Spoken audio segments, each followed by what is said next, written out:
So linear motion, motion of an object along straight line को हम linear motion कहते हैं. This is also called as a longitudinal motion.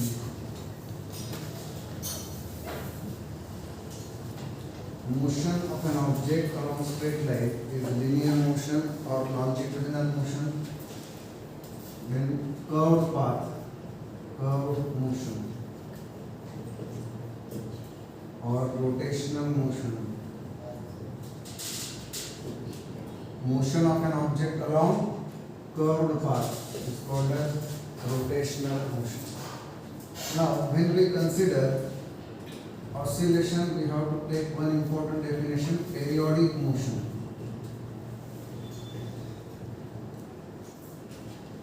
The motion which repeats itself in equal interval of time. The motion which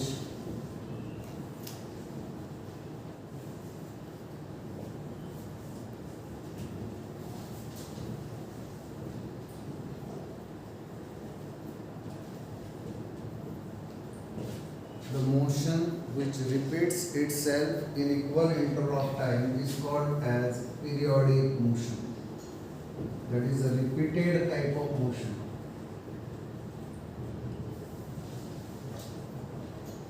This is also called as harmonic motion.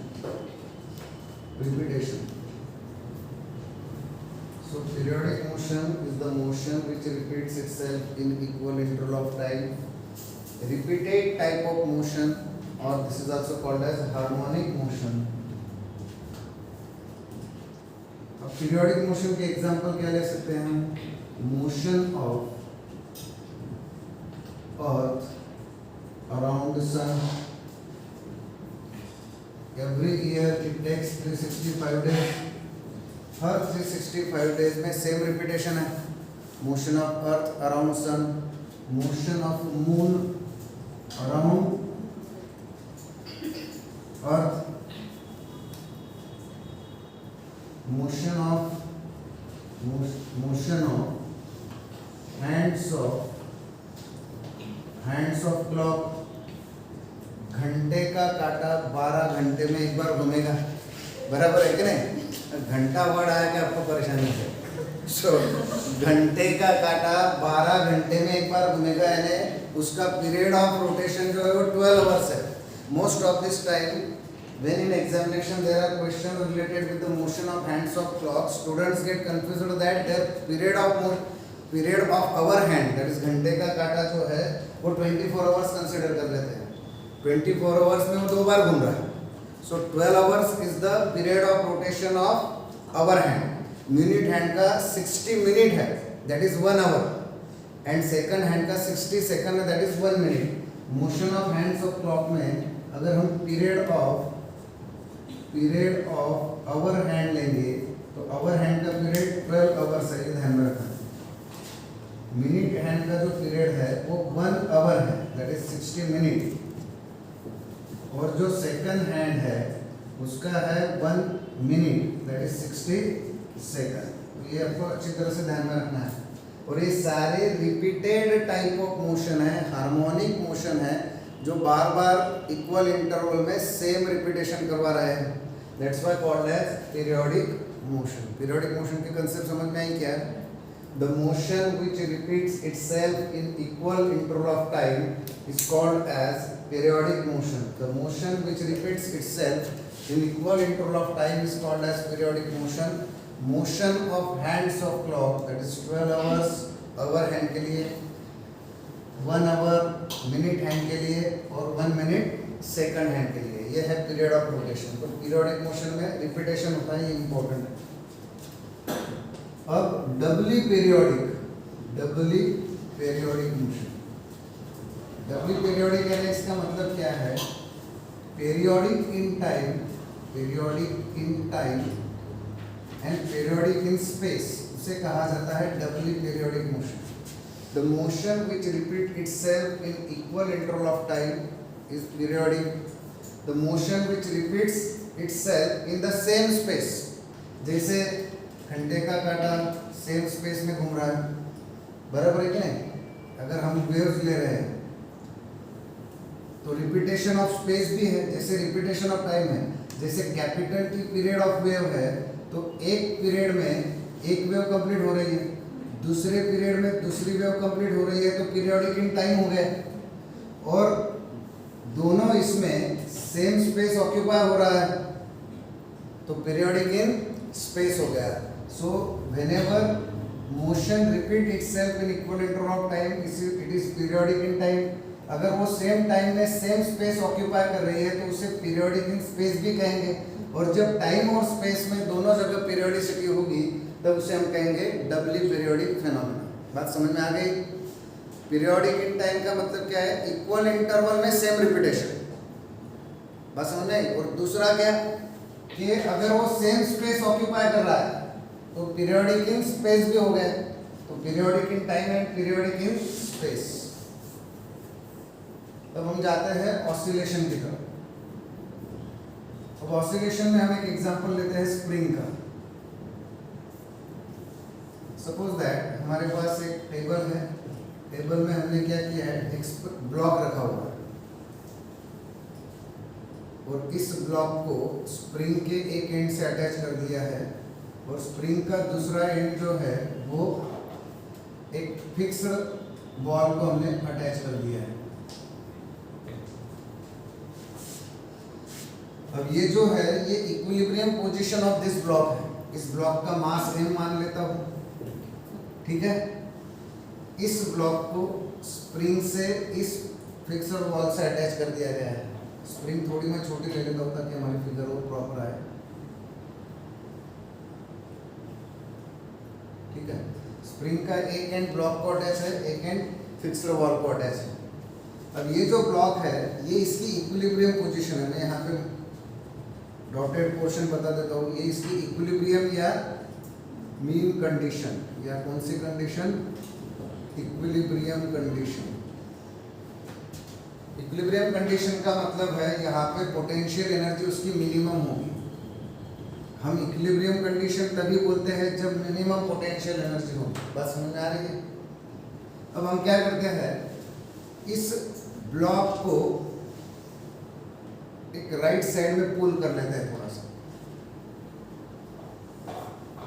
तो second figure उसके लिए हम निकाल रहे हैं कि यहां से ब्लॉक को हम यहां पर लेकर आए, ठीक है। तो स्प्रिंग का स्ट्रेचिंग होगा।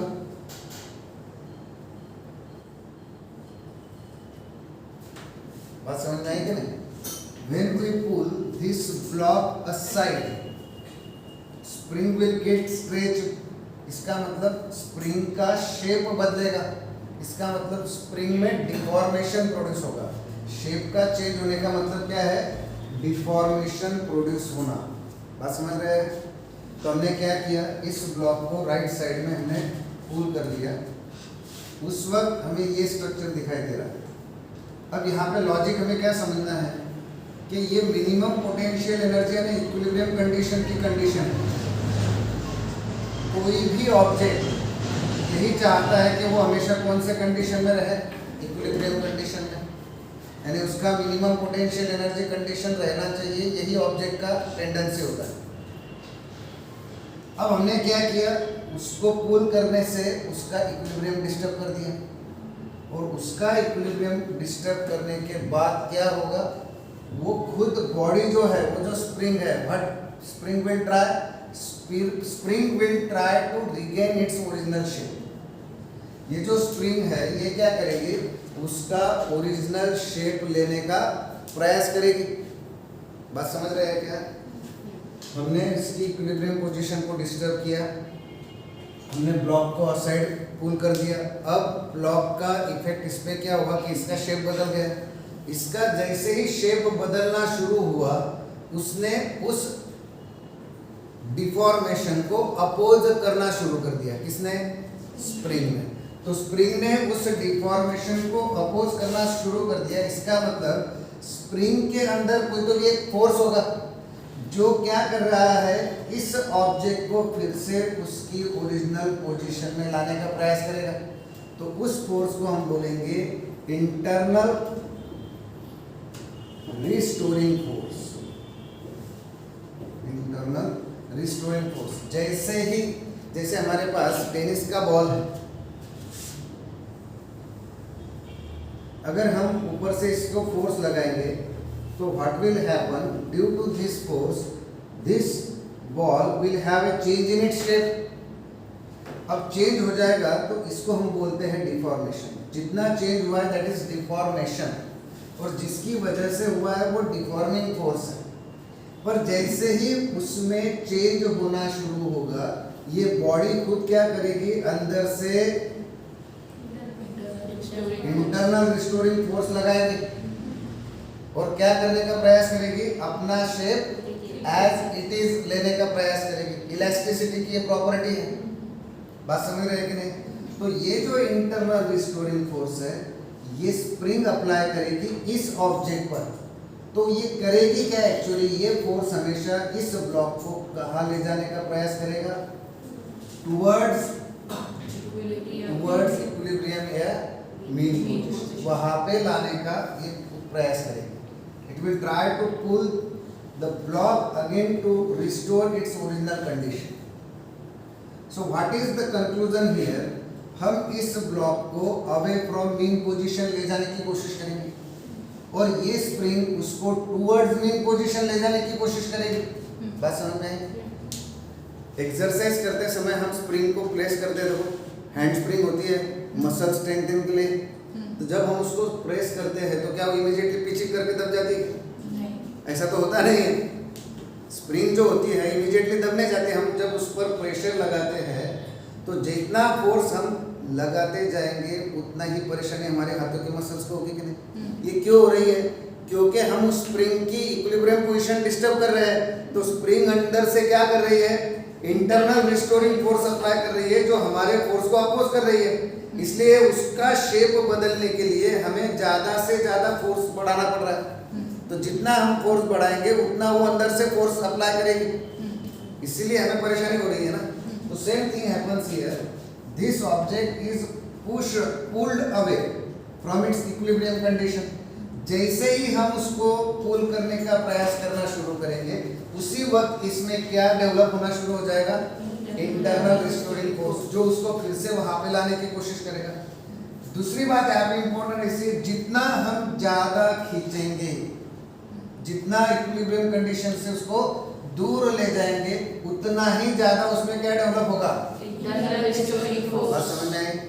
तो यहाँ पे आपको दो चीजें भी समझ गई। एक तो क्या कि इक्विलिब्रियम पोजीशन से उसका जो डिस्प्लेसमेंट है, डिस्प्लेसमेंट क्या है इक्विलिब्रियम पोजीशन से, अबे हम ऑब्जेक्ट को इक्विलिब्रियम पोजीशन से दूर लेके जा रहे हैं, पर ये जो फोर्स है कहाँ डायरेक्टेड है, टुवर्ड्स मेन पोजीशन। इसका मतलब जो डिस्प्लेसमेंट x है इस ऑब्जेक्ट का, वो और इस ऑब्जेक्ट पे एक्ट होने वाला जो इंटरनल फोर्स है वो क्या वो सेम डायरेक्शन में है?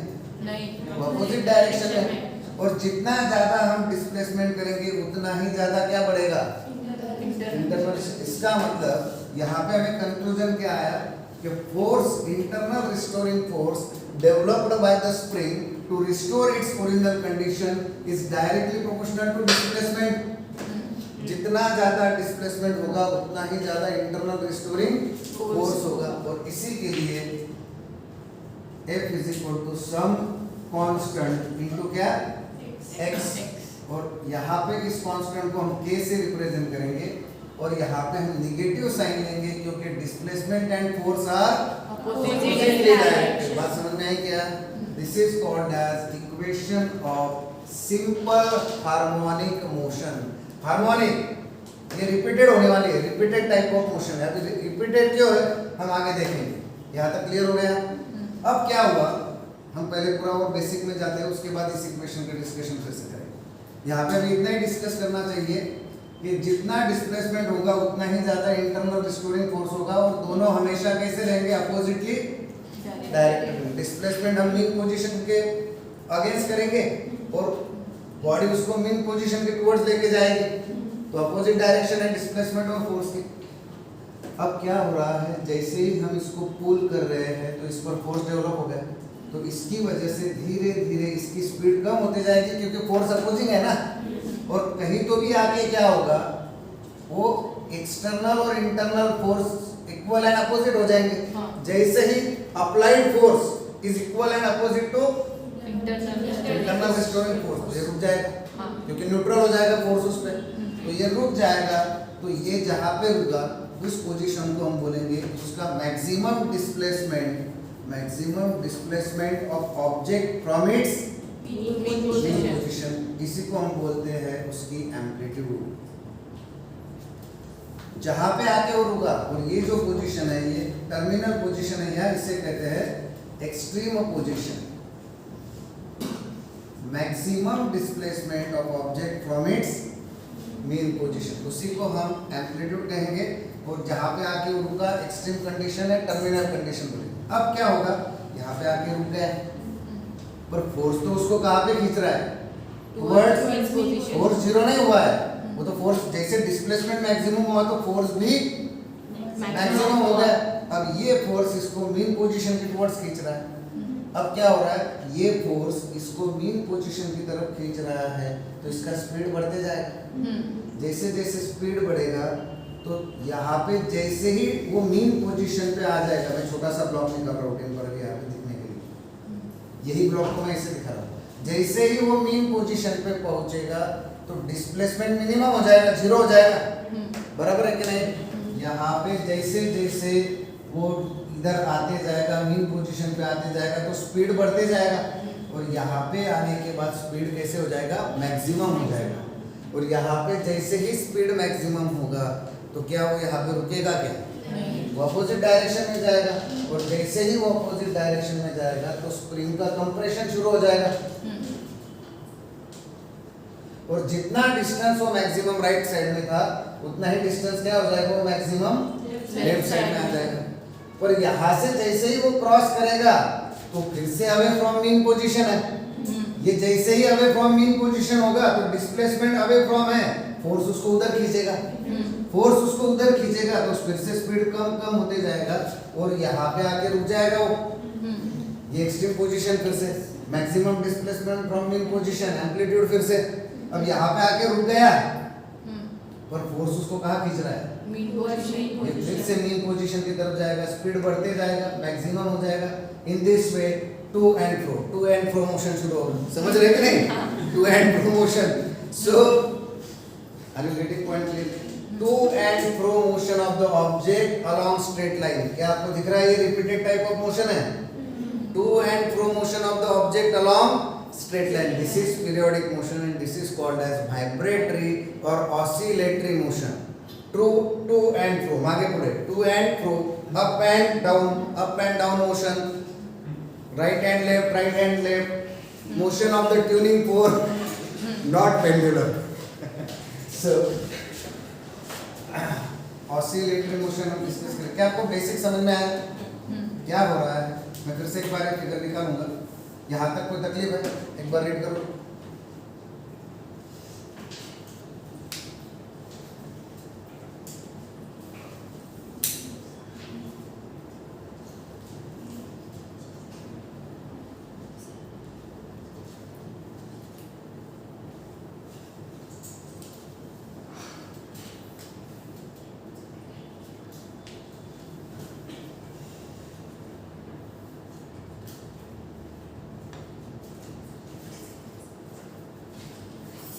समझ नाही परत बंद करून परत चालू करून ऍडजस्ट कर सगळं कसं